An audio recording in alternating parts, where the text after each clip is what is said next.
So, good evening everyone, or good morning, whatever time you see this. So, my name is Josh Raven Silenos from Bitaled 1A IA. So, we're gonna start my topic. So, here are the simple steps and easy to make a layout in Photoshop. So, number one, open Photoshop and create a new document with your preferred dimensions. Number two, use guides to establish a grid system for aligning elements.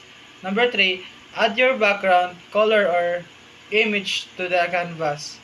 Number four, place your main elements such as text, images, and shapes on the layout.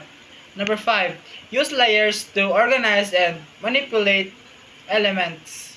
Number six, adjust spacing, size, and alignment to create a visually pleasing composition. Number seven, experiment with different colors, fonts, and styles to enhance the design.